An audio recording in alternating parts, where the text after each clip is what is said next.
Hello everyone. Before we start, make sure to like and subscribe to the channel, and leave a comment with where you're from and what time you're watching. That way, YouTube will keep showing you stories just like this one. Now, let's begin. The summer of 2019 was brutal for me financially. I was 23, halfway through nursing school at UC Davis, and my car had just died.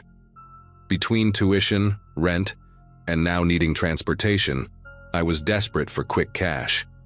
That desperation led me to the shadier corners of Craigslist, scrolling past the obvious scams and MLM schemes, looking for anything that could help me make rent. Most nights, I'd fall asleep with my laptop still open, job listings blurring together on the screen. It was a Thursday evening when I found the post.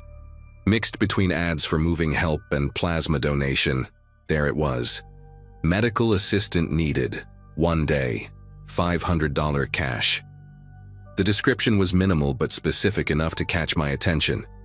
They needed someone with basic medical knowledge to assist with a private procedure, emphasizing discretion and professionalism. The poster mentioned they couldn't go to a hospital for personal reasons, but assured it was nothing illegal. Something about the formal tone made it seem legitimate, like maybe it was an undocumented immigrant afraid of deportation or someone without insurance needing basic care. I responded immediately, mentioning my nursing background and current studies. Within an hour, I received a reply from someone signing himself as William. His emails were articulate, almost scholarly in their precision. He explained he suffered from a rare neurological condition that made hospital visits problematic, something about extreme anxiety triggered by medical facilities. He needed help with what he described as a minor surgical intervention that any second-year nursing student could handle. We exchanged several emails where he asked about my experience with wound care, sterile technique, and basic anatomy. His questions were surprisingly thorough, the kind a medical professional might ask. The next morning, he sent an address in Roseville, about 20 minutes from campus. It was a nice neighborhood, the kind with maintained lawns and American flags on every other porch. I parked outside a beige 2-story house with a meticulously groomed garden. Wind chimes hung from the porch, playing a gentle melody in the morning breeze. Everything about the place screamed normalcy, which somehow made me more nervous than if it had been run down. I texted my roommate Lisa the address just in case, and walked up the driveway at exactly 10 a.m. as instructed. William answered before I could knock. He was maybe 50, thin but not frail, wearing pressed khakis and a button-down shirt that looked freshly ironed. His handshake was firm, professional, and his eyes held an intensity that made me unconsciously straighten my posture. The house smelled like lavender and antiseptic, an odd combination that somehow worked. He led me through a living room filled with medical textbooks and anatomy charts, past framed diplomas I didn't get close enough to read. We stopped at a door leading to what he called his procedure room, formerly a home office he'd converted for his medical needs. The room took my breath away. It looked more professional than some clinics I'd done rotations in. A leather examination chair sat in the center, surrounded by rolling metal trays laden with sealed instruments. UV sterilization boxes hummed quietly on a counter. Boxes of gloves, masks, and sterile gauze lined the shelves with military precision. A surgical light hung from the ceiling, currently dimmed but clearly functional. On the main tray, I spotted tourniquets, various forceps, scalpels still in their sterile packaging, and bottles of what looked like lidocaine and betadine. Everything you'd need for minor surgery, all seemingly legitimate medical supplies. William noticed me taking inventory and smiled, a controlled expression that never quite reached his eyes. He walked to a small refrigerator in the corner and pulled out a sealed container. "I appreciate your punctuality," he said, setting the container on the counter. "As I mentioned in our correspondence, I have a condition that makes traditional medical care challenging. Today's procedure is straightforward but requires an assistant to maintain sterile field while I work." He paused, studying my reaction. "I need to remove my left small toe. The tissue has become necrotic due to a circulatory issue, and waiting longer risks infection spreading to the foot. The words hung in the air between us like a physical presence. I felt my professional training kick in even as every instinct screamed that this was wrong. Necrotic tissue was serious, potentially life-threatening if infection set in, but self-amputation? That was something else entirely. I watched him pull on nitrile gloves with practiced ease, noting how his hands never trembled, how methodically he moved. "Sir," I started, my voice steadier than I felt. "If you have necrotic tissue, you really need proper medical attention. This isn't something that should be done at home regardless of your condition." He turned to me then, and for the first time, I saw something desperate flicker behind that controlled exterior. "Listen carefully," William said, removing his left sock with clinical detachment. "I am a retired vascular surgeon, 22 years at Mercy General before my condition manifested. I know exactly what I'm doing and the risks involved." His foot appeared normal except for the smallest toe, which was indeed blackened and clearly necrotic. The demarcation line where healthy tissue met dead was distinct, about a centimeter from where the toe joined the foot. "I've already completed a course of antibiotics. Blood flow studies show the damage is isolated. I have everything needed for the procedure, including antibiotics for post-op. What I cannot do alone is maintain proper sterile technique while operating on myself." He pulled out a manila folder from a drawer and handed it to me. Inside were medical credentials, board certifications, even recent blood work showing no signs of systemic infection. Lab results from Quest Diagnostics dated 3 days ago, imaging studies showing the isolated necrosis. Everything appeared legitimate, down to the raised seals on his old medical license. "The $500 is yours whether you stay or leave," he continued, pulling out an envelope thick with 20s. "But if you leave, I'll attempt this alone, and we both know how that could end. One slip, one break in sterile field, and I could lose far more than a toe." The weight of his words settled on me like a lead blanket. Every ethical guideline I'd learned screamed against this, but the evidence was right there. The toe was dying, would need to come off regardless. If he really was a surgeon, he'd know the technique better than most ER doctors. I found myself mentally cataloging the supplies, proper anesthetics, sterile instruments, even suture materials that looked hospital grade. My eyes kept drifting to the toe, black as charcoal against his pale skin. "Why can't someone you worked with help you?" I asked, stalling while my mind raced. "Surely you have colleagues who would understand." William had already begun laying out instruments in order of use, each movement precise and automatic. "My condition," he said quietly, "is not physical. It's psychiatric. Severe PTSD from a patient death, triggered specifically by medical facilities and anyone I associate with that life. Even speaking about it now." His jaw tightened, and I noticed the first tremor in his hands. "You're safe because you're a stranger, a student. No connection to that world beyond your training." He looked at me directly, and I saw not madness, but a terrible clarity in his expression. "I've planned this for weeks. Timed the antibiotics, the blood work, even the weather. No rain means less humidity, lower infection risk. All I need is someone to hand me instruments and monitor for breaks in sterile field. 20 minutes, maybe 30. Then you leave with your money and never think about this again." I stood there for what felt like hours, but was probably only seconds. The rational part of my brain ran through scenarios. If I left and he attempted this alone, botched it, bled out or got sepsis, could I live with that? But if I stayed, assisted in what was technically an illegal procedure, what would that mean for my nursing license if anyone found out? The money on the counter seemed to pulse with possibility. Rent, groceries, gas for a month. William had returned to his preparations, moving with the calm efficiency of someone who'd made peace with their decision. "I'll need you to gown up," he said, gesturing to a package of surgical gowns on the side table. "Standard sterile technique. You remember that from your clinicals?"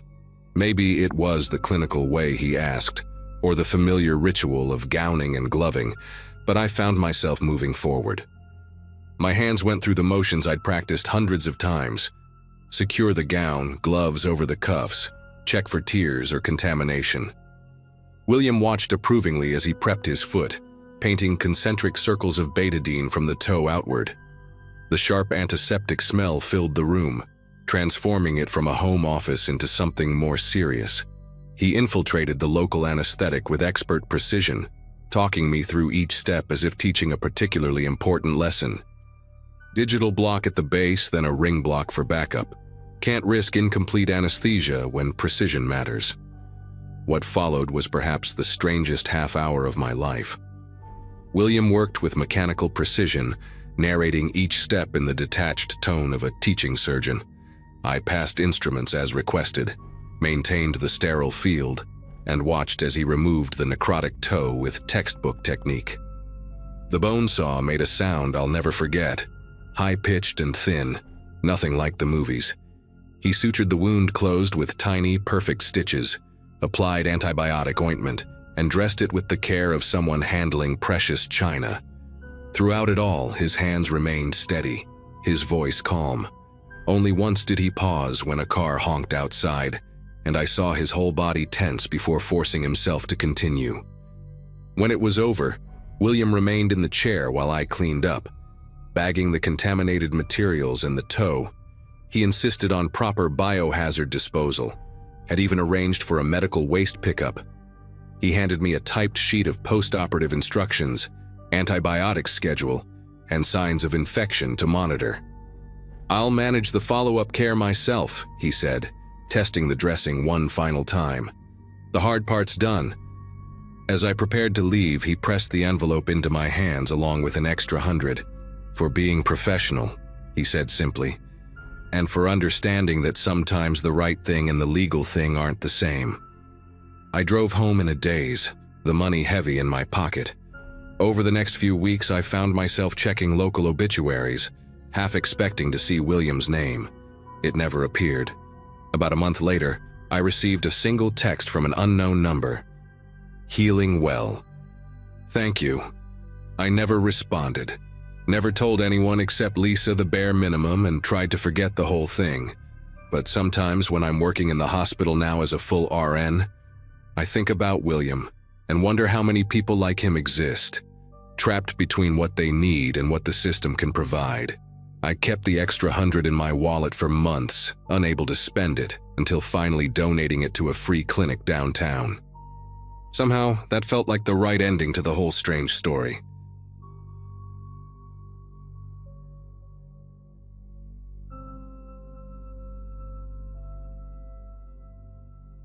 I was 27 and had just moved to Portland after my divorce. The rain didn't bother me. It matched my mood most days anyway.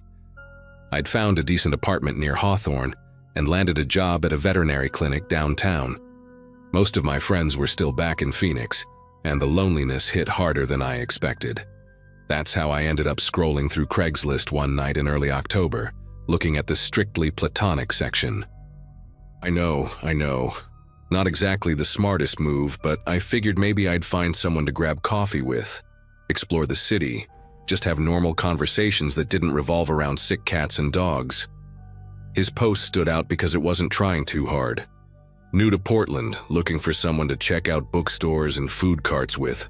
I promise I know the difference between your and your. Simple, grammatically correct, no red flags. We exchanged a few emails, and he seemed genuinely nice. Brandon, 32, worked in IT, had just relocated from Seattle for a job. He sent me a photo that looked like it was taken at Powell's Books, wearing a plain gray hoodie and holding up a copy of Hitchhiker's Guide to the Galaxy. Nothing about him screamed danger. He had this boyish face with sandy brown hair that stuck up a little in the front, like he'd just rolled out of bed. We agreed to meet at a coffee shop on Alberta Street that Saturday afternoon. The first meeting went better than I'd hoped. Brandon showed up exactly on time, wearing the same gray hoodie from his photo, which I found oddly reassuring.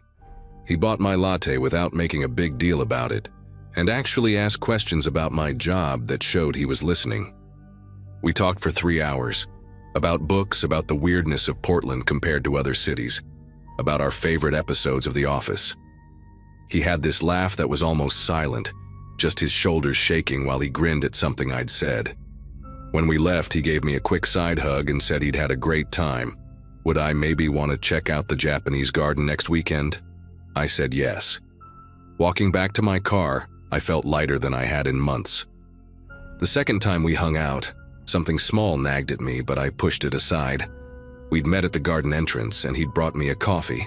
A vanilla latte, exactly what I'd ordered the week before. Sweet, right? Thoughtful.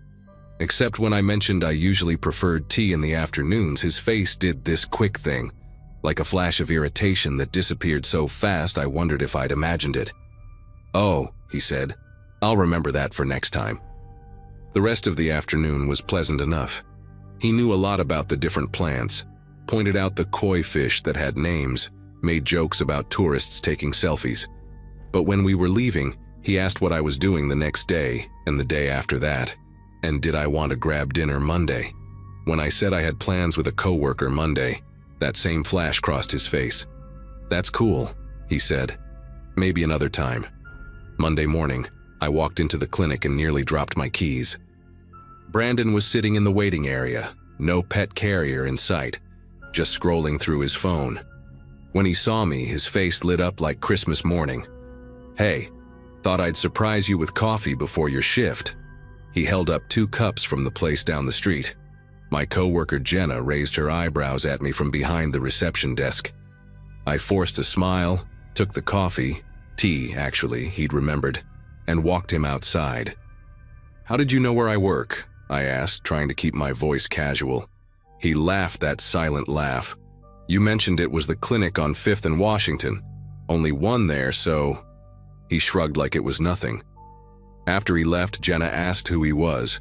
When I explained, she made a face. "Girl, that's a little intense for someone you've hung out with twice." I decided to give him the benefit of the doubt. Maybe he was just awkward, overeager. I'd been there before, getting too excited about a new friendship. But then Wednesday happened. I was grabbing lunch at a food cart pod near work when I spotted him at a table in the corner.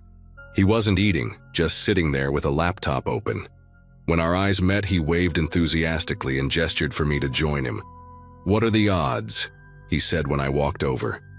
My stomach felt tight, but I sat down anyway. We chatted while I ate my banh mi, and he mentioned he'd been working remotely from different spots around the city, trying to find his favorite. Made sense, I told myself. Portland's not that big. We probably just frequented the same areas. Friday afternoon, I was leaving work when I saw the gray hoodie again. This time, Brandon was across the street, leaning against a brick wall, looking at his phone. I ducked back inside before he could see me and watched through the glass door. He stood there for 20 minutes before finally walking away.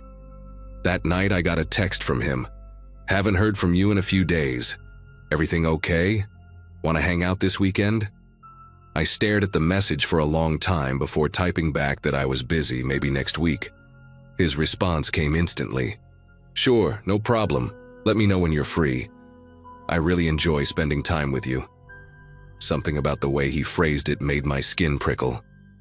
Saturday morning, I decided to test something.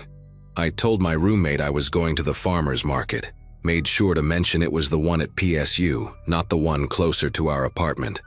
Then I went to the PSU market as planned. I was examining some late-season tomatoes when I heard that familiar voice. "Hey, stranger." Brandon appeared beside me, canvas shopping bag in hand. "I love this market," he said. "Come here every Saturday." But his bag was empty, and I'd been there 40 minutes without seeing him until just now. I made an excuse about meeting a friend and left quickly, my heart hammering against my ribs.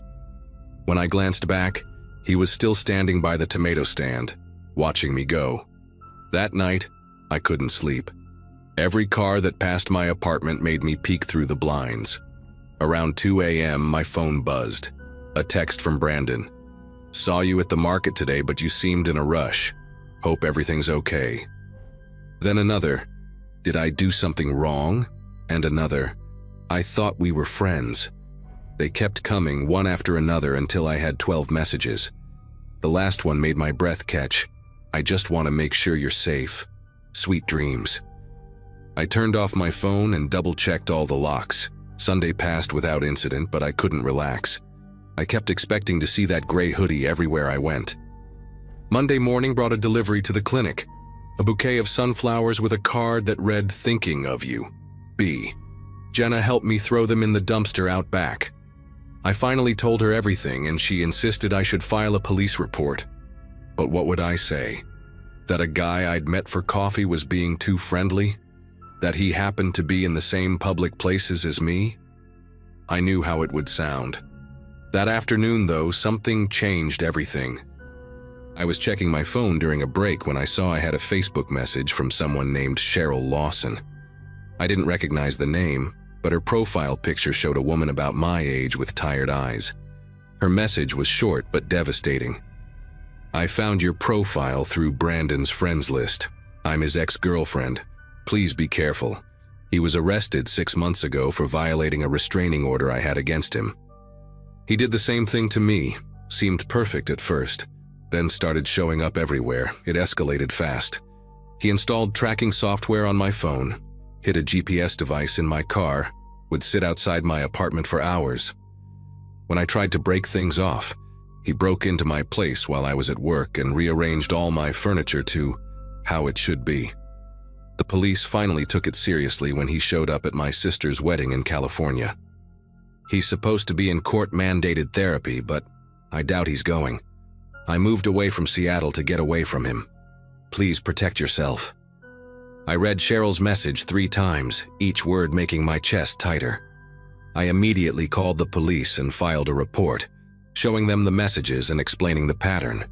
They said they'd look into it but couldn't do much unless he made a direct threat or tried to make physical contact. I changed my phone number that day, deleted all my social media, and started varying my routes to work. For a week, nothing happened. No sightings, no messages, no surprise visits. I started to breathe again. Then, the following Monday, I came home to find a letter taped to my apartment door. No return address, but I recognized the neat handwriting from the flower card. Inside was a 3-page letter detailing every place I'd been that week, what I'd worn, who I'd talked to. At the bottom, he'd written, "I know you're scared, but you don't need to be. I just want to take care of you. We belong together, and deep down you know it too." I packed a bag and stayed with Jenna that night. The next morning, we went to the courthouse together, and I filed for a restraining order. The judge granted a temporary one based on the letter and Cheryl's testimony via phone. When Brandon was served, he apparently broke down crying and told the officer that I was confused, that we were dating, that this was all a misunderstanding. 2 days later, he was arrested for violating the order. The police found him in the parking garage at my work, sleeping in his car with a box full of printed photos of me. Photos from the coffee shop, the garden, the market, even some taken through the clinic windows. The last I heard, he'd taken a plea deal that included jail time and mandatory psychiatric treatment. I never went back to that apartment. I transferred to a clinic in another part of the city and learned to pay attention to those small warnings my gut had tried to give me. Sometimes being polite isn't worth the risk. Sometimes when someone seems too good to be true, it's because they're hiding something that could destroy your life.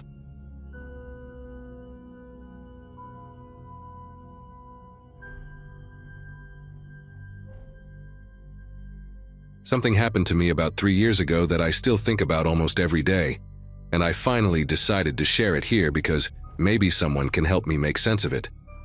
I was 17 at the time, living with my mom in a small apartment complex on the outskirts of Phoenix. Money was always tight. Mom worked double shifts at the diner downtown just to keep us afloat, and I'd been saving up from my part-time job at the local grocery store for months to buy an Xbox. All my friends had one, and I felt like such an outsider not being able to play online with them. I had finally scraped together enough cash from bagging groceries and helping elderly neighbors with yard work. The plan was to buy a brand new console, but when I counted my savings that Wednesday morning in March, I realized I was still about $60 short of what I needed for a new one from GameStop. That's when I decided to check Craigslist for used consoles. I had never bought anything from a stranger online before, But desperation makes you do things you normally wouldn't consider. I spent hours scrolling through listings, most of which were either way overpriced or looked sketchy as hell. Then I found it. An Xbox One with 2 controllers and 5 games for exactly what I had saved up.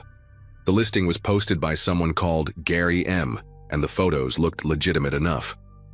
The console appeared to be in good condition, the controllers weren't too worn down, and the games included were actually ones I wanted to play. What really sold me was that the guy said he was moving across the country for work and needed to get rid of it fast. The price seemed almost too good to be true, but I figured it was worth the risk. I sent him a message that same afternoon, trying to sound more mature than I actually was.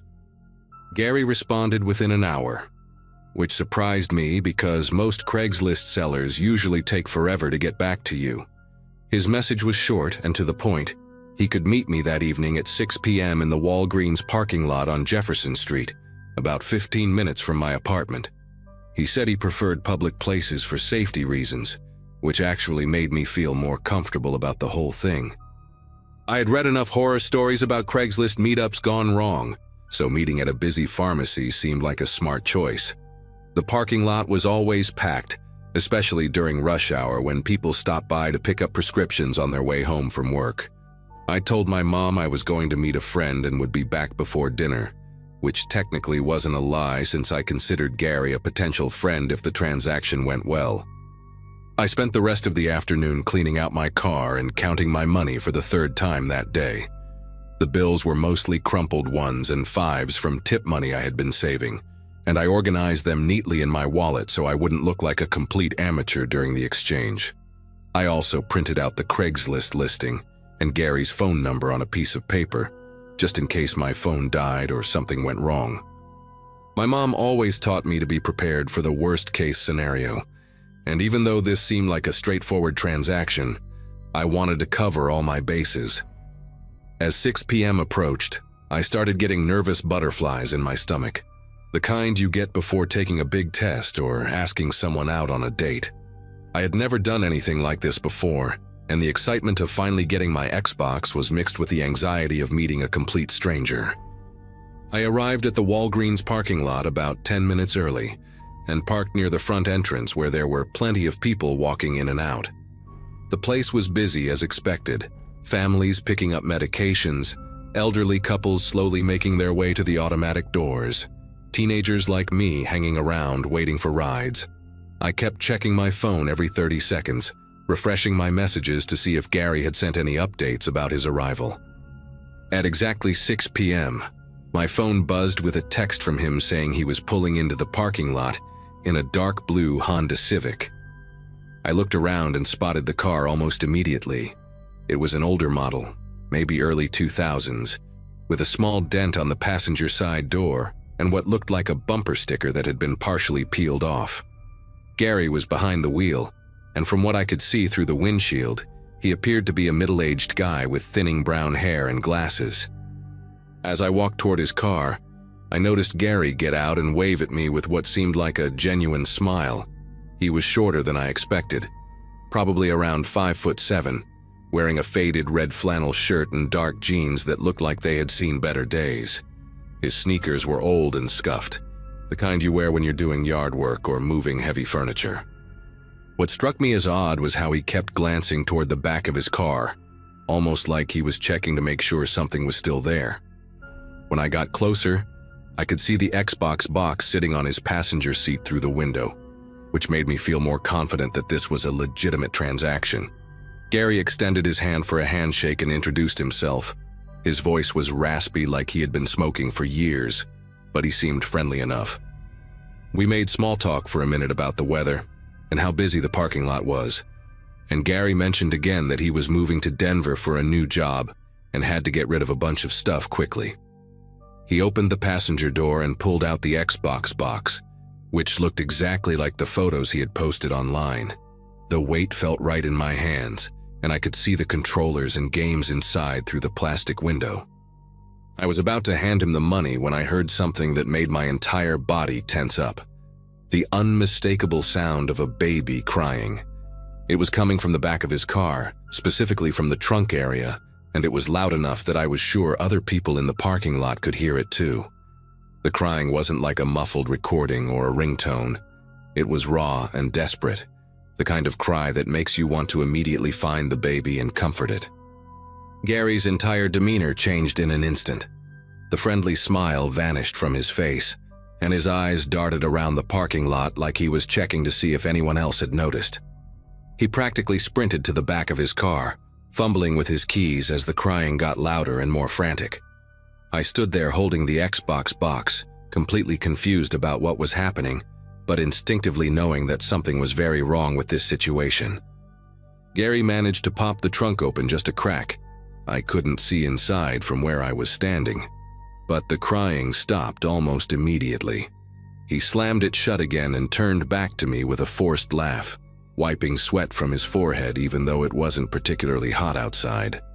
"Sorry about that," he said, his voice shaking slightly. "That's just my nephew's kid. The little guy always cries when we go for car rides. My sister asked me to babysit while she runs errands." The explanation didn't make any sense to me. Why would you put a baby in the trunk of your car instead of using a car seat in the back? And why did Gary look so panicked when the crying started? I could feel my heart pounding in my chest as I tried to process what I had just witnessed. Gary was now standing between me and his car, almost like he was deliberately blocking my view of the trunk. He kept talking rapidly about the Xbox, pointing out features and trying to hurry the transaction along, but I wasn't really listening anymore. All I could think about was that desperate crying and how quickly it had stopped when Gary opened the trunk. The whole situation felt like a nightmare, and every instinct I had was screaming at me to get away from this guy as fast as possible. I handed the Xbox box back to him and mumbled something about forgetting my wallet at home, which was obviously a lie since I had been holding my money the entire time. Gary's expression shifted from forced friendliness to something darker when I said I couldn't buy the Xbox. He stepped closer to me, and I could smell cigarettes and something else on his breath that I couldn't identify. "Come on, kid," he said, his voice taking on a more aggressive tone. "You dragged me all the way out here for nothing. I've got other people interested in this thing." I started backing away toward my car, making up some story about my mom calling and needing me home right away. Gary followed me for a few steps, still holding the Xbox box, but stopped when we got closer to the main entrance where more people could see us. I practically ran to my car, got in, and locked the doors immediately. As I was pulling out of the parking space, I saw Gary in my rearview mirror, still standing there watching me leave. What really freaked me out was that he wasn't putting the Xbox back in his car. He was just standing there, holding it, staring at my car as I drove away. I drove home in complete silence, my mind racing with questions about what I had just experienced. The rational part of my brain kept trying to convince me that Gary's explanation about babysitting his nephew made sense, but the more I thought about it, the less believable it became. Who puts a baby in a car trunk? And why did the crying stop so abruptly when Gary opened it? I kept replaying the sound in my head. It was definitely a real baby, not a recording or a toy. When I got home, I told my mom I hadn't been able to find a good Xbox deal and would keep saving up for a new one. I couldn't bring myself to tell her what had actually happened because I wasn't even sure what I had witnessed.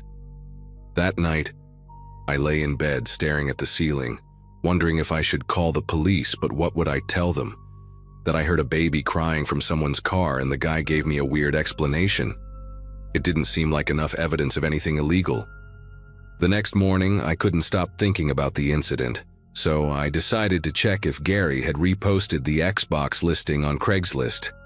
When I searched for his ad, it was completely gone, not just marked as sold, but entirely removed from the site. I tried searching for other listings by Gary M, but found nothing. I even went back to the Walgreens parking lot that afternoon, though I'm not sure what I was hoping to find. Everything looked normal, just regular people going about their business, picking up prescriptions and shopping. I asked one of the Walgreens employees if they had noticed anything unusual in the parking lot the previous evening, but they just looked at me like I was crazy. For weeks afterward, I found myself scanning every dark blue Honda Civic I saw on the road, looking for that particular dent and half-peeled bumper sticker. I never saw Gary's car again, but the memory of that baby's cry never left me. Even now, 3 years later, I still wonder what was really in that trunk and whether I should have done something more to help.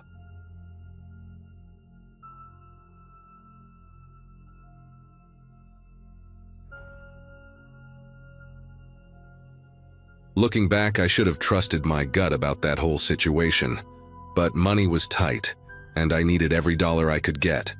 At 34, I was working construction during the day and trying to make ends meet by renting out my power tools on weekends through Craigslist. It wasn't glamorous, but my DeWalt drill set and circular saw were top quality, and plenty of DIY guys in town were willing to pay decent money to borrow them for a day or two rather than buy their own. I'd been doing it for about 6 months without any real problems, mostly just weekend warriors wanting to build a deck or fix up their garage. The system was simple. Meet at a public place, check their ID, collect a deposit plus the rental fee, and arrange a return time. Usually went smooth as clockwork. That particular Friday in November started like any other. I'd posted my usual ad the night before, and by morning I had 3 responses sitting in my inbox. 2 were the typical requests: a guy wanting the drill for cabinet installation, another needing the saw for some fence repairs. But the 3rd email caught my attention because of how specific it was. The sender, who called himself David Chen, said he needed the full set for a basement renovation project and was willing to pay double my usual rate for a 3-day rental. He wrote in perfect English, mentioned he was new to the area and didn't have his own tools yet, and even offered to pay an extra security deposit to show he was serious. When someone's offering to pay that much above asking price, you don't ask too many questions. We arranged to meet Monday morning at the McDonald's parking lot on Elm Street. Neutral territory, plenty of witnesses, security cameras. David showed up right on time, driving a clean, newer model Chevy pickup that looked like it belonged to someone who actually did construction work. He was probably in his late 20s, average height, wearing work clothes that had seen some use but weren't beat to hell. What struck me most was how prepared he seemed. He had cash ready, knew exactly which tools he wanted to look at, and asked smart questions about battery life and blade sharpness. His driver's license looked legitimate when I checked it, and he handed over my asking price plus the security deposit without trying to negotiate. The whole transaction took maybe 10 minutes, and I walked away thinking I'd finally found one of those ideal customers you hope for but rarely get. The plan was simple. He'd use the tools Monday through Friday, then meet me back at the same McDonald's Friday evening to return everything and get his deposit back. Monday and Tuesday passed without incident. I didn't expect to hear from him anyway, since most renters just do their work and bring the stuff back when promised. But when Friday rolled around and 6 o'clock came and went with no sign of David, I started getting that familiar sinking feeling in my chest. I waited in that parking lot for over an hour, calling the number he'd given me every 15 minutes, but it just rang and rang before going to a generic voicemail. By 8 o'clock, I was pissed off and starting to panic, because those tools represented nearly $2,000 worth of equipment. Money I absolutely could not afford to lose. The next morning, I woke up with that gnawing anxiety that comes from knowing you've been screwed over, but not knowing what to do about it. I tried calling David's number again. Still nothing. I even drove back to the McDonald's like maybe he'd show up a day late, with some excuse about family emergencies or work running over. After sitting there for another wasted hour, I decided I needed to take action. I still had a photo of his driver's license on my phone from when I documented the rental, so I had his name and address, David Chen, 1247 Oakwood Drive. I'd never actually tracked down a customer before, but losing those tools would have meant weeks of scrambling to replace them, and I couldn't afford that kind of setback. The address was only about 20 minutes across town, in one of those older neighborhoods where the houses were built in the 70s and had seen better days. When I pulled up to 1247 Oakwood Drive, the first thing I noticed was how wrong everything looked. The house was clearly foreclosed. There was a bank notice stapled to the front door. The lawn hadn't been cut in months, and newspapers were piled up on the porch like nobody had lived there in ages. The windows were dark, some of them boarded up, and paint was peeling off the siding in long strips that fluttered in the breeze. I sat in my truck for a few minutes, trying to make sense of what I was seeing. Either David had given me a fake address, or he'd somehow been using this abandoned place for something. Both possibilities made my stomach twist into knots, but I'd come this far, and wasn't about to turn around empty-handed. I parked on the street and walked up the cracked driveway, looking around to make sure none of the neighbors were watching. The front door was locked tight, but as I circled around to the backyard, I could see there was a small shed tucked back behind some overgrown bushes. It was one of those aluminum storage buildings you can buy at Home Depot, maybe 8 by 10 feet, with a simple padlock hanging from the door handle. Something about seeing that lock made my pulse quicken. If this place was truly abandoned, why would anyone bother securing a storage shed? I walked closer, stepping carefully through the tall weeds and broken glass scattered around the yard, and that's when I noticed the fresh tire tracks in the dirt leading right up to the shed door. The lock was one of those cheap master locks that you could probably cut with bolt cutters, but I didn't have any tools with me. I circled the shed looking for another way in, and found that one of the aluminum panels on the back side was loose, probably from years of weather damage. With some careful prying, I managed to bend it enough to squeeze through into the dark interior. The smell hit me immediately, a mixture of motor oil, rust, and something else I couldn't quite identify but made my throat burn. As my eyes adjusted to the darkness, I could make out shapes stacked against the walls, boxes, tarps, and in the corner closest to the door, a familiar red and black case that made my heart jump. My DeWalt drill set, sitting there like it was waiting for me to find it. I squeezed through that gap in the aluminum siding as quickly as I could, my shirt catching on the sharp edges and tearing slightly. Once inside, I fumbled around until I found my phone's flashlight, and the beam revealed more than just my tools. The shed was bigger inside than it looked from outside, and someone had been using it as some kind of workshop or storage space. There were plastic tarps hung from the ceiling like makeshift room dividers, extension cords snaking across the floor, and several folding tables covered with items I couldn't immediately identify in the dim light. But right there in front of me, clear as day, were my circular saw and the rest of my equipment, arranged neatly on one of the tables like they belonged there. The relief I felt at seeing them was immediately replaced by a creeping dread. If David had just wanted to steal my tools, why bring them here instead of selling them or taking them home? As I moved closer to collect my equipment, the flashlight beam swept across something that made me stop dead in my tracks. There, partially hidden under a crumpled fast food bag, was a work glove, the kind construction guys wear to protect their hands. But this one was stiff with what looked like dried blood, dark reddish-brown stains covering the palm and fingers. My mouth went dry and I felt my heartbeat thundering in my ears as I tried to convince myself it could be anything: rust, paint, motor oil. But deep down I knew what I was looking at, and every instinct I had was screaming at me to grab my tools and get the hell out of there as fast as possible. I should have listened to those instincts, but curiosity and disbelief kept me rooted in place. I needed to understand what I'd stumbled into, so I forced myself to look around more carefully. That's when I spotted something white poking out from under one of the tarps near the back wall. Using a screwdriver I found on the table, I carefully lifted the plastic, and my flashlight illuminated a torn driver's license.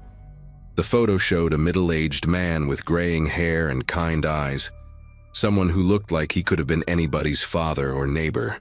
But what made my blood turn to ice was the name printed clearly across the bottom: Robert Martinez, with an address from 2 towns over. This wasn't David Chen's license. This belonged to someone else entirely. Someone whose identification had ended up in this nightmare shed for reasons I didn't want to think about. The pieces started falling into place in the most horrible way possible. David Chen probably wasn't even a real name. Whoever had rented my tools had used them for something terrible, something that involved Robert Martinez and explained the blood on that glove. I realized I was standing in what might be a crime scene. touching evidence, breathing air that suddenly felt thick and contaminated. My first instinct was to call the police immediately, but then I remembered that my fingerprints were all over this place now, and I'd broken in illegally. How would I explain finding my stolen tools in a shed behind an abandoned house without sounding like I was involved in whatever had happened here? The whole situation felt like it was spinning out of control, and I needed to think clearly about my next move. I stood there in that shed for what felt like hours but was probably only a few minutes, my mind racing through every possible scenario. The smart thing would have been to leave everything exactly as I found it and call the police from a safe distance. But those tools represented my livelihood. Without them, I couldn't work, couldn't pay rent, couldn't survive. So I made a decision that still haunts me. I carefully gathered up my equipment, wiping down every surface I'd touched with my shirt. I used the screwdriver to push the bloody glove and torn license back under the tarp, exactly where I'd found them, then squeezed back through that gap in the aluminum siding. As I loaded my tools into the truck, I kept expecting police sirens or someone to come running out of the neighboring houses, but the street remained eerily quiet. The drive home was the longest 20 minutes of my life. Every red light felt like an eternity. Every police car I passed made me grip the steering wheel tighter. I kept thinking about Robert Martinez's face on that license, wondering if he had a family somewhere, wondering where he was, if there were missing person reports filed, if detectives were already working his case. But I also couldn't stop thinking about my own survival, about the bills piling up on my kitchen table, and the fact that I was just one missed paycheck away from losing my apartment. By the time I pulled into my driveway, I'd convinced myself that calling the police anonymously was the right thing to do. I could report the location without mentioning the tools or how I'd found the place. I waited until the next evening to make the call, using a payphone at a gas station across town. I told the dispatcher I'd been walking my dog behind the foreclosed house on Oakwood Drive and noticed the shed door was open, with what looked like suspicious items inside. I hung up before they could ask for my name or callback number, then drove straight home and waited. The local news picked up the story 3 days later. Police had discovered evidence related to a missing person case, Robert Martinez, who disappeared 2 weeks earlier after responding to a Craigslist ad about buying used construction equipment. They'd arrested a suspect based on evidence found at the scene, though they didn't release many details about what exactly they'd discovered in that shed. I never found out what happened to the real David Chen, or if that was even a real person whose identity had been stolen. The fake ID was good enough to fool me, but probably wouldn't have held up under police scrutiny. I stopped renting out my tools after that. Couldn't bring myself to meet strangers in parking lots anymore. Couldn't trust that anyone was who they claimed to be. Sometimes I wonder if I should have handled things differently, if Robert Martinez's family deserved to know the whole truth about how that evidence was discovered. But I also know that my anonymous tip led to an arrest, and maybe that's enough. Those tools still sit in my garage, and every time I use them for legitimate work, I remember that shed and hope I made the right choice in a situation where there were no good options.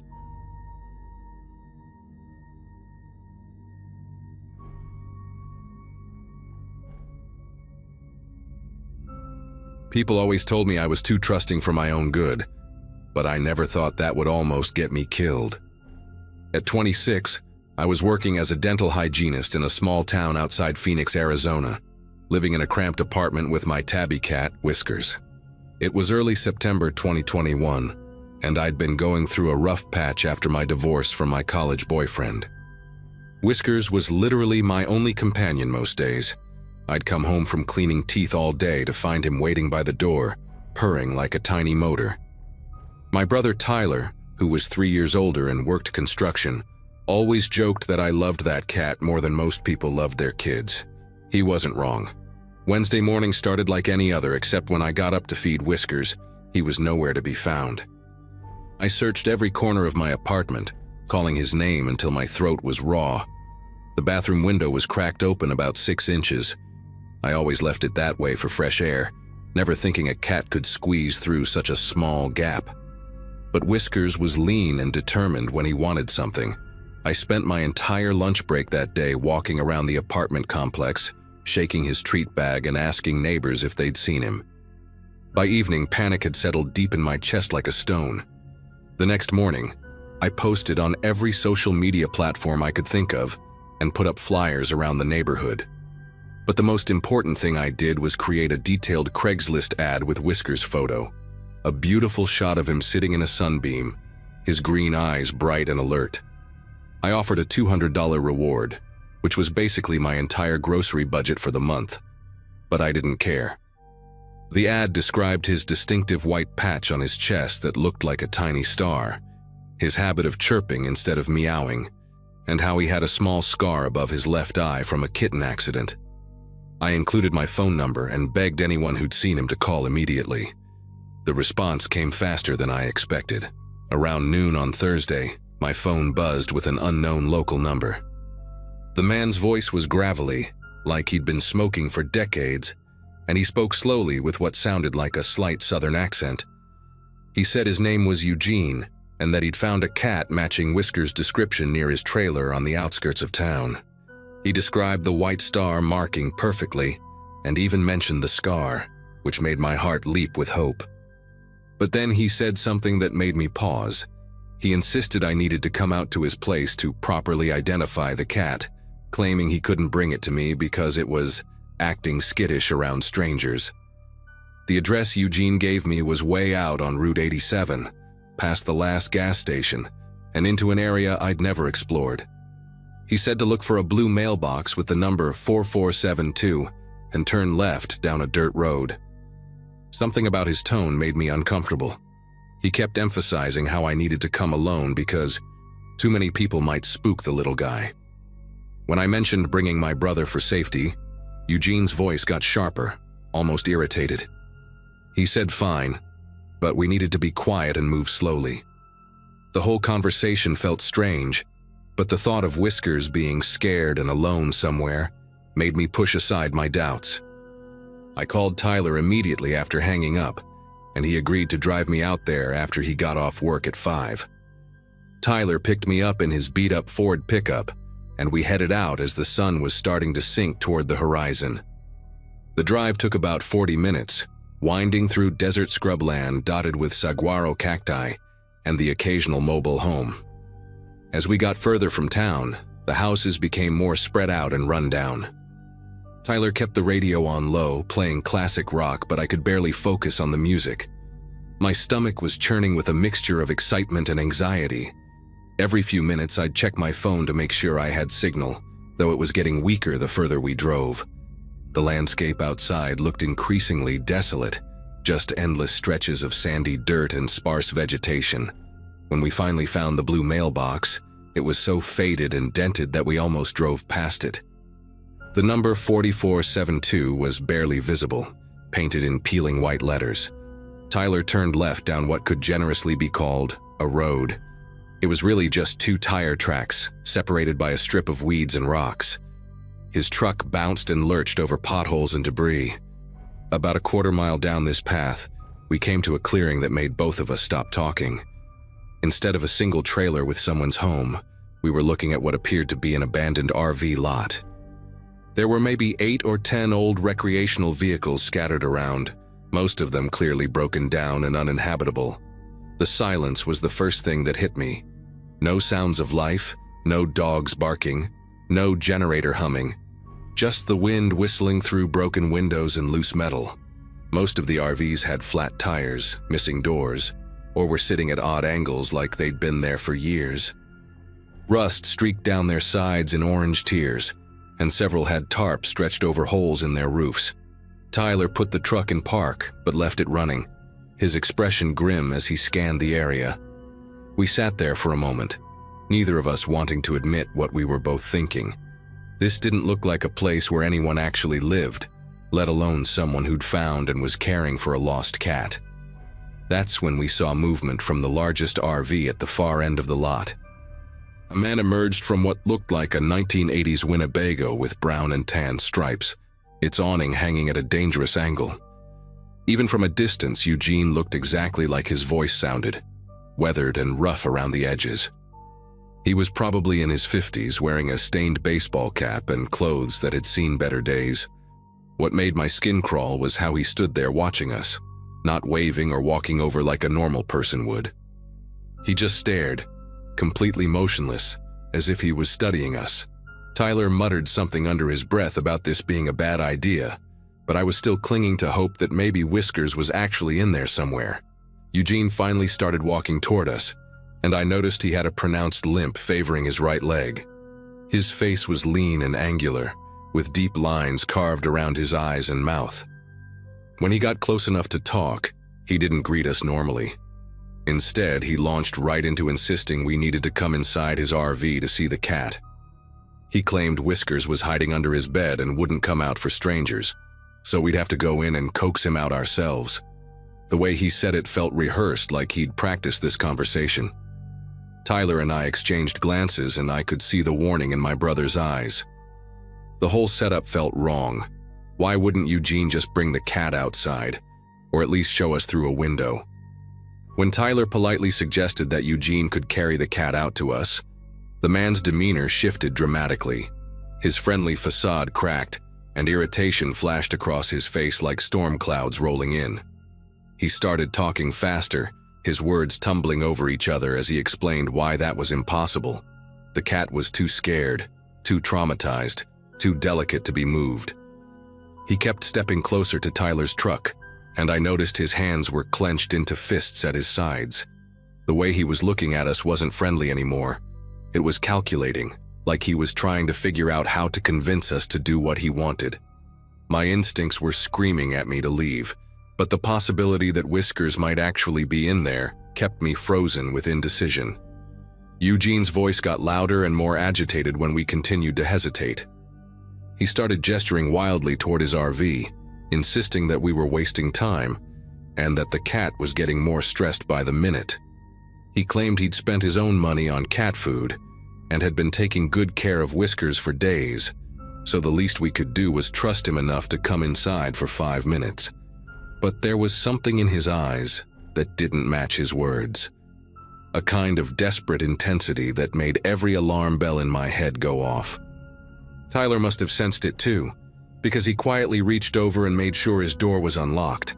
The sun was getting lower, casting long shadows across the lot, and the whole place felt like it was holding its breath, waiting for something terrible to happen. That's when Tyler made the decision for both of us. He put the truck in reverse and started backing away slowly, telling Eugene through the open window that we'd come back another time with animal control to help safely retrieve the cat. Eugene's reaction was immediate and terrifying. He lunged toward the truck, yelling that we couldn't leave, that the cat needed us now. His voice cracked with desperation as he chased after us on foot, his limp making his gait uneven and frantic.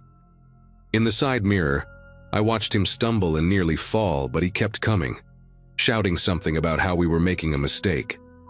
Tyler floored it once we hit the main dirt road, kicking up a cloud of dust that obscured Eugene from view.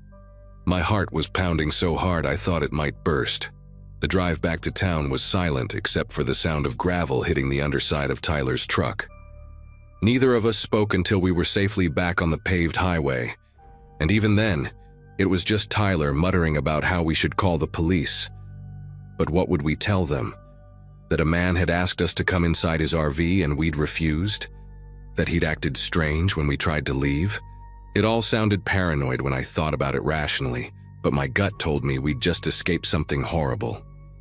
When we got back to my apartment, I immediately checked my Craigslist ad and noticed something chilling.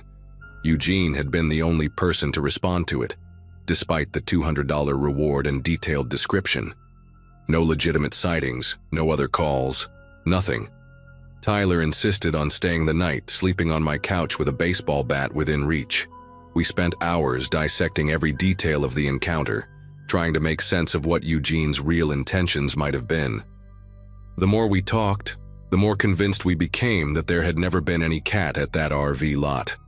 The way he'd described Whiskers' markings so perfectly could have come straight from my Craigslist post, and his insistence that we come inside felt like a trap that we'd barely avoided. Tyler called his buddy who worked for the county sheriff's department and described the location, just in case other people had reported similar incidents. Apparently, that area was known for transients and had been the site of several theft reports over the years. The next morning brought the miracle I'd been praying for, but in the most ordinary way possible. Whiskers showed up at my apartment door, skinny and dirty but completely unharmed. He'd apparently been hiding in a storm drain 3 blocks away, probably too scared to venture out until he got desperate enough for food. My neighbor's kids found him that morning and recognized him from the flyers I'd posted around the complex. As I held him close, feeling his familiar purr against my chest, I realized how close I'd come to walking into what could have been a nightmare scenario. Tyler and I agreed never to respond to isolated locations again without police backup, and I took down my Craigslist ad immediately. Sometimes I still think about Eugene and that abandoned RV lot, wondering how many other people he might have contacted with similar stories, and whether we were the first ones smart enough to drive away.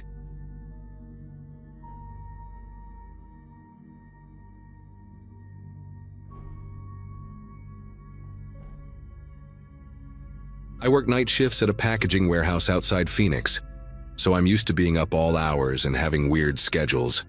3 years ago, during summer 2022, I was living in this cramped studio apartment with my girlfriend Amanda, and we'd been saving up for months to get a decent TV since ours was this ancient 32-inch piece of junk from like 2008. Money was tight because Amanda had just started nursing school, and I was basically covering all our expenses on my warehouse salary. We'd been browsing Facebook Marketplace and Craigslist every day, looking for something affordable, but everything decent was way out of our price range. Then on a Friday morning, right after I got home from my shift, I saw this listing that made me do a double take. Someone was selling a 55-inch Samsung Smart TV, barely used, for $300, when the same model was going for at least $600 everywhere else.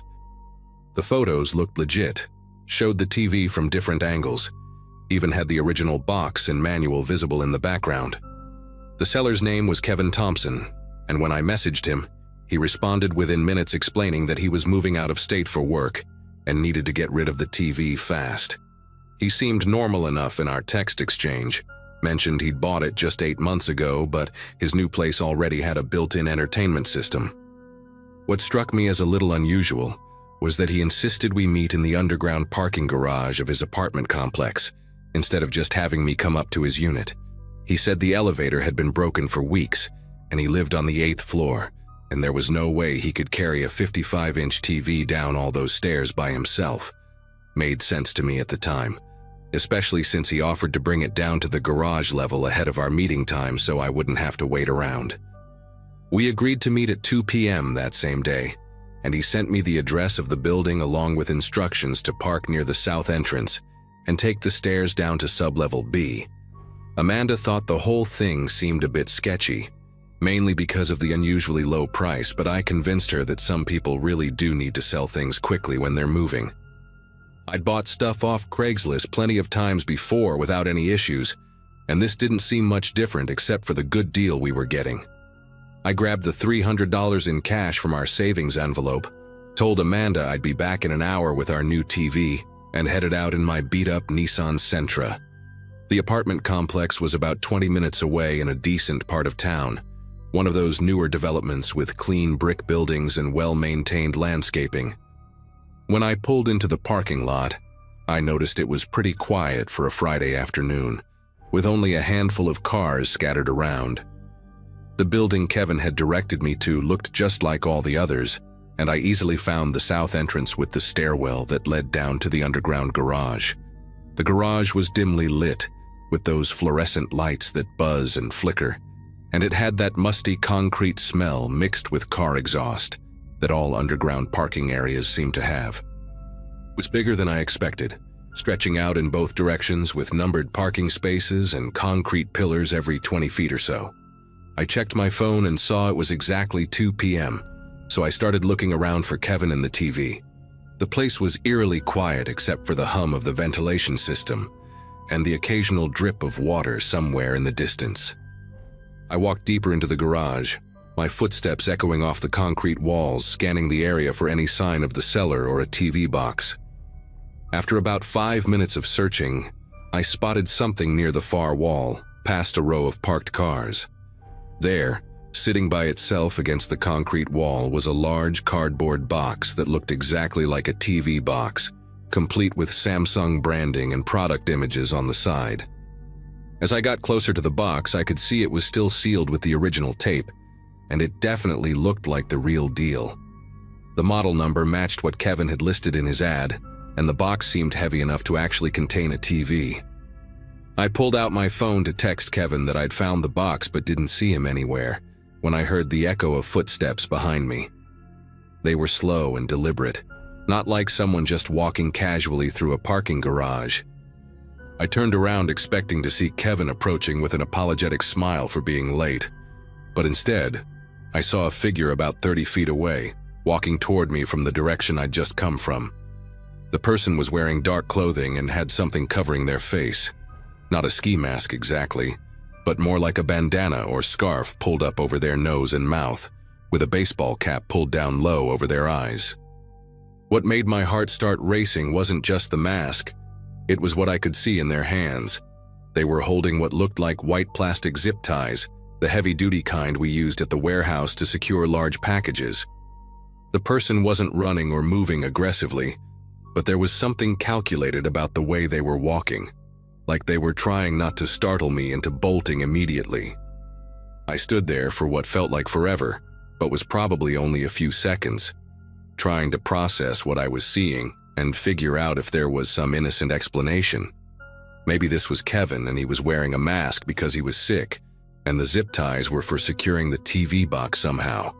But every instinct I had was screaming that this situation was completely wrong, and I needed to get out of there immediately. I didn't waste time trying to figure out who this person was or what they wanted. I just turned and ran toward the nearest exit, which was back the way I'd come, but the masked figure was blocking that route. So I headed deeper into the garage, hoping to find another stairwell or exit ramp. The footsteps behind me quickened, and I could hear them getting closer as I weaved between parked cars and concrete pillars.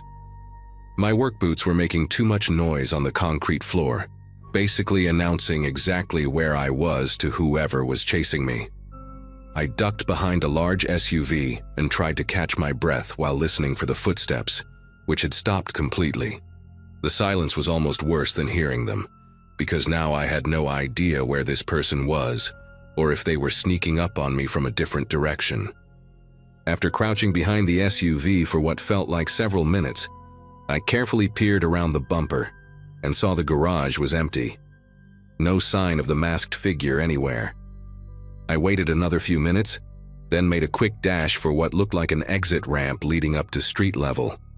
I didn't stop running until I was back at my car, and even then I sat there for a while with the doors locked, watching the entrance to make sure no one followed me out. I tried calling Kevin's number several times, but it went straight to voicemail, and when I checked the Craigslist listing later that evening, it had been completely deleted. I never found out who that person was or what they were planning to do with those zip ties, but I'm pretty sure I wasn't supposed to walk away from that garage. Amanda made me promise to never meet strangers in isolated places like that again, and I've stuck to that promise ever since. The whole drive home, I kept checking my rearview mirror to make sure nobody was following me. My heart was still pounding when I walked through our apartment door, and Amanda immediately knew something was wrong just by looking at my face. When I told her what happened, she went pale and made me sit down while she got me a glass of water. She kept asking if I was sure about what I saw, not because she didn't believe me, but because the whole thing sounded so surreal. We spent the next hour going over every detail, trying to figure out if there was any logical explanation for why someone would lure me to an underground garage with a fake TV listing. The more we talked about it, the more obvious it became that this was some kind of setup, and I'd basically walked right into whatever trap they'd laid out. Amanda insisted we call the police, so we did. But honestly, they didn't seem too interested when I explained that nothing actually happened to me. The officer who took my report said that without any physical evidence or actual crime being committed, there wasn't much they could investigate. He did say they'd patrol that area more frequently for a few days, and he advised me to be more careful about Craigslist meetups in the future. What bothered me most was that this Kevin Thompson guy clearly didn't exist. The phone number was probably a burner, and the listing had vanished without a trace. Someone had put real effort into creating this elaborate trap, complete with legitimate-looking photos and a convincing backstory about moving for work. It made me wonder how many other people had fallen for similar schemes, and whether I was just lucky to have gotten away. For the next few weeks, I found myself constantly looking over my shoulder whenever I was alone, especially in parking areas or anywhere with poor lighting. Amanda started picking me up from work instead of letting me walk to my car by myself in the warehouse parking lot. We also decided to just save up the extra money for a brand new TV instead of trying to find another deal online. The whole experience changed how I think about meeting strangers from the internet. Now, I insist on public places with lots of people around, preferably during daylight hours. I also started telling my friends and coworkers about what happened, and I was surprised by how many of them had their own stories about sketchy Craigslist encounters, though none quite as scary as mine. The strangest part is that about 6 months later, Amanda found a news article about a string of robberies in our area, where victims were lured to isolated locations through fake online listings. The police had arrested 2 men who were using stolen photos and fake identities to set up meetings in parking garages and empty lots, then robbing people at gunpoint or knife point. The article didn't mention zip ties specifically, but it did say the suspects sometimes restrained their victims before taking their money and belongings. Reading that article gave me chills because I realized how close I'd come to becoming another statistic. I never found out if the Kevin Thompson incident was connected to those arrests, but the timing and methods were awfully similar. These days, I stick to buying electronics from actual stores, even if it costs more. Some deals just aren't worth the risk.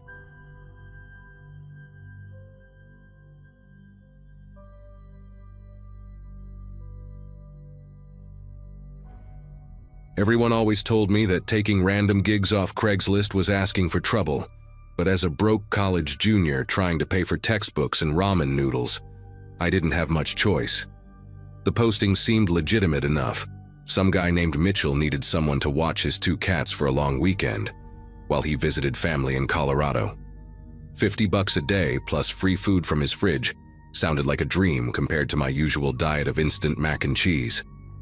I was studying psychology at the local state university, living in a cramped dorm with my roommate Sarah, who had the annoying habit of bringing guys over at all hours. A quiet weekend in someone else's house, getting paid to basically do homework while keeping 2 cats company, felt like winning the lottery. The semester had been brutal. Between my part-time job at the campus bookstore and trying to maintain my GPA for my scholarship, I was running on about 4 hours of sleep most nights. Mitchell seemed nice enough when we met at a coffee shop near campus to exchange keys and go over the house rules. He was probably in his 40s, wearing a wrinkled button-down shirt and khakis that looked like he'd slept in them. His beard was slightly unkempt, and he had this nervous energy about him, constantly checking his phone and tapping his fingers on the table. The cats were named Pepper and Salt. He showed me pictures on his phone of 2 fluffy orange tabbies that looked identical to me. He explained that they were indoor cats, very shy, and would probably hide most of the time I was there.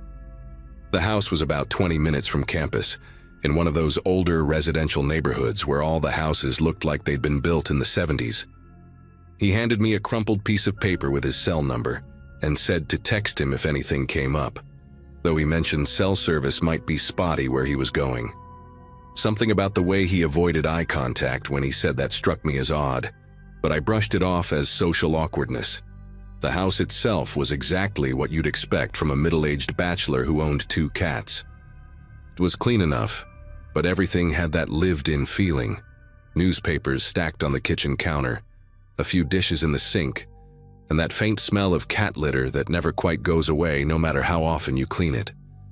The living room had an old leather couch that sagged in the middle, and a massive CRT television that probably weighed more than my car. The kitchen was small but functional, and Mitchell had left a note on the refrigerator about where to find the cat food and litter box. I'd arrived Friday evening around 6, just as the sun was starting to set, casting long shadows through the windows. The cats were nowhere to be seen, which Mitchell had warned me about. He said they'd probably emerge once they got used to my presence, maybe by Saturday morning. I set my backpack down in the guest bedroom, a tiny space with a single bed and a dresser that looked like it came from a thrift store.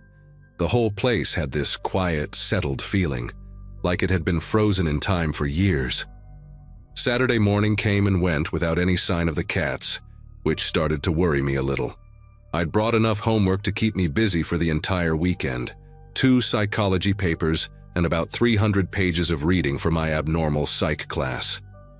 I spread everything out on the kitchen table and got to work, occasionally calling out for pepper and salt, in that ridiculous voice people use when talking to animals. The house stayed silent, except for the occasional creak of settling wood and the hum of the refrigerator. I texted Mitchell around noon to let him know everything was going fine, but I didn't hear back. By evening, I was starting to feel a little creeped out by the complete absence of the cats. I'd searched every room, looked under beds and couches, even checked the closets. It was like they'd vanished into thin air. I tried to convince myself they were just really good at hiding, but something nagging at the back of my mind kept whispering that maybe something was wrong. The house felt too quiet, too empty, like even the cats knew something I didn't. That night was when everything started to get weird. I'd settled into the living room with my laptop, working on a paper about cognitive behavioral therapy, while some mindless sitcom played in the background for company. The house had gotten cold as the sun went down, and I'd found an old Afghan on the back of the couch that smelled faintly of fabric softener and cat hair. Around 11:30, I heard what sounded like footsteps coming from somewhere above me. At first I thought maybe it was just the house settling. Old houses make all kinds of noises, right? But these sounds had a rhythm to them, like someone pacing back and forth across a wooden floor. Step, step, step, pause. Step, step, step, pause. I muted the TV and listened more carefully, my heart starting to pick up pace. The footsteps continued for maybe 5 minutes before stopping completely. I sat there in the silence, straining to hear anything else, but the house had gone back to its usual quiet hum. I tried to rationalize it. Maybe it was a neighbor's house, sound traveling through thin walls, or pipes expanding and contracting with the temperature change. The footsteps started again around 2 in the morning, just as I was drifting off to sleep in the guest bedroom. This time they were more distinct, more deliberate. I could hear them directly above my room, a slow, measured walk from one end of what sounded like a hallway to the other. The floorboards creaked with each step, and I could even hear what sounded like something being dragged occasionally. My mouth went dry, and I lay there frozen under the covers, barely breathing as I listened. The pacing went on for what felt like hours, but was probably only 15 or 20 minutes. I grabbed my phone and almost called the police, but what would I tell them? That I heard footsteps in an empty house where I was supposed to be the only person. They'd probably think I was some paranoid college kid letting my imagination run wild. When the sounds finally stopped, I spent the rest of the night wide awake, jumping at every little noise the house made, every creak of wood, every whistle of wind outside, every distant car driving by made my pulse spike. Sunday morning brought no relief. If anything, the daylight made everything feel more unsettling, because I could think more clearly about what I'd heard. I decided to text Mitchell about it, keeping my message casual so I wouldn't sound like a crazy person. Hey Mitchell, hope your trip is going well. Quick question, I've been hearing some noises that sound like footsteps coming from upstairs. Is there maybe an attic space where animals could get in?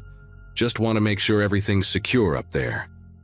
I sent the message around 9 a.m. and went back to my homework, trying to distract myself with reading about dissociative disorders. His response came back about an hour later, and it made my stomach twist into knots. There's no attic in that house. The roof is too low-pitched for any kind of storage space. Probably just settling sounds. Old houses are noisy. How are Pepper and Salt doing? I stared at his text for a long time, reading it over and over. No attic? but I'd clearly heard someone walking around up there, and the sounds were definitely coming from above the ceiling. I spent most of Sunday afternoon trying to convince myself that Mitchell was right, that I'd just been hearing normal house sounds amplified by my imagination and lack of sleep. But as evening approached, I found myself getting more and more anxious about the coming night. I'd still seen no sign of the cats, which was starting to seem less like shyness and more like they simply weren't there. The house felt wrong somehow, like a movie set designed to look lived in, but missing all the little details that make a place feel truly occupied. I noticed that the milk in the fridge had expired 2 weeks ago, and there were no dirty clothes in the hamper in Mitchell's bedroom. The more I looked around, the more it seemed like no one had actually been living there recently. But if that was true, then who had I heard walking around upstairs? And why would Mitchell lie about there being no attic?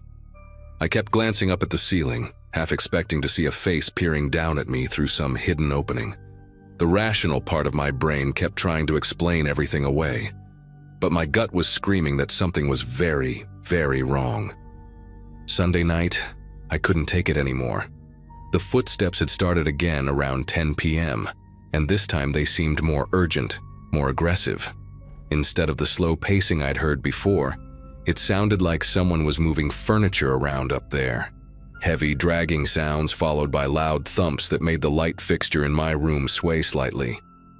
I grabbed a flashlight I'd found in the kitchen drawer and decided I was going to figure out what was going on, even if it meant looking like an idiot. I walked around the entire house, examining every wall and corner for some kind of access point to an upper level. The house was a simple ranch-style layout. Living room, kitchen, 2 bedrooms, 1 bathroom, all on a single floor. But when I really looked at the structure from the inside, something didn't add up. The hallway seemed shorter than it should be given the external dimensions of the house, and there was this weird dead space near the bathroom that didn't correspond to any room. I ran my hands along the walls, looking for hidden panels or doors, but found nothing except smooth drywall and peeling wallpaper. That's when I decided to go outside and look at the house from the street. I'd been so focused on the interior that I hadn't really examined the roofline when I'd arrived. Grabbing my jacket and the flashlight, I stepped out into the cold night air and walked to the end of the driveway. What I saw made my knees nearly buckle. There, clear as day on the side of the house facing the backyard, was a small window tucked under the eaves of the roof. It was dark, but it was definitely there. A real window with a frame and everything, not just some decorative accent. The roofline was higher than I'd realized from inside, easily tall enough for a person to stand in an attic space. Mitchell had lied to me. But why? I stood there staring up at that window, my mind racing through possibilities. Maybe he'd forgotten about the attic, or maybe he was renting the house and didn't know about it himself. But even as I tried to come up with innocent explanations, every instinct I had was telling me to pack my stuff and leave immediately. As I stood there in the driveway, debating whether to call someone or just bail, I saw something that made my entire body go rigid with terror. A faint light flickered on behind the attic window just for a second, like someone had turned on a flashlight and then quickly turned it off. My eyes were locked on that window, and I barely dared to breathe as I waited to see if it would happen again. Then slowly, a shadow moved across the glass. It was definitely the silhouette of a person. I could make out a head and shoulders clearly outlined against what must have been some kind of light source inside. The figure seemed to be looking down at me, and even though I couldn't see any details, I had the overwhelming sensation that whoever was up there was staring directly at me. We stayed like that for what felt like an eternity. Me frozen on the driveway, and this mysterious person watching me from a window that supposedly didn't exist. My heart was hammering so hard I could hear it in my ears, and every muscle in my body was screaming at me to run. The spell broke when my phone buzzed with a text message, the sound so startling in the silence that I actually jumped and let out a small yelp. I fumbled for my phone, my hands trembling as I tried to unlock the screen while keeping my eyes on the attic window. The text was from Mitchell. "Everything going okay? Haven't heard from you today." The timestamp showed it had been sent just 30 seconds ago.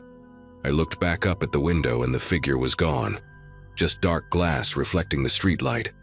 But I knew what I'd seen. Someone was living in that attic, someone Mitchell either didn't know about or was deliberately hiding from me. I typed back quickly, "Actually having some issues. Need to talk to you ASAP. Can you call me?" His response came back almost immediately.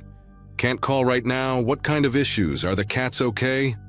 That's when it hit me. In all his concern about my issues, he'd asked about the cats first. The cats I still hadn't seen. The cats that might not even exist. I didn't waste another second outside. I ran back into the house, grabbed my backpack, and started shoving my things into it as fast as I could. My hands were shaking so badly I could barely zip the bag closed, but I knew I had to get out of there before whoever was upstairs decided to come down. As I was heading for the front door, my phone rang. Mitchell's name flashing on the screen. Against my better judgment, I answered it. "Listen," I said before he could speak. "There's someone in your attic. I saw them in the window. I'm leaving right now." There was a long pause. Then Mitchell's voice came through, but it sounded different. Colder, more calculated. "You need to calm down," he said. "There's no one in the house except you. You're probably just tired and seeing things." But I could hear something in the background of his call. The same creaking floorboards I'd been hearing above my head. He wasn't in Colorado. He was in the house with me, somewhere upstairs, and he'd been there the whole time. "I know you're here," I whispered into the phone, backing toward the front door. "I can hear the same sounds on your call that I've been hearing above me." The line went quiet for a moment. Then I heard him sigh. "You're a smart girl," he said, and his voice was closer now, like he'd moved to a different part of the attic. Smarter than the others. They usually just convinced themselves they were imagining things. Others. My stomach dropped as I realized this wasn't the first time he'd done this. How many other college students had he lured here with fake house-sitting jobs? And what had happened to them? I could hear movement upstairs now, footsteps heading toward what must be a staircase or ladder. I turned the deadbolt and yanked the front door open, but it only moved about 6 inches before stopping with a loud clank.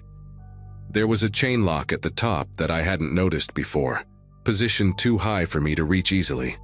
I stretched up on my tiptoes, frantically trying to unlatch it while listening to the sounds of someone climbing down from the attic.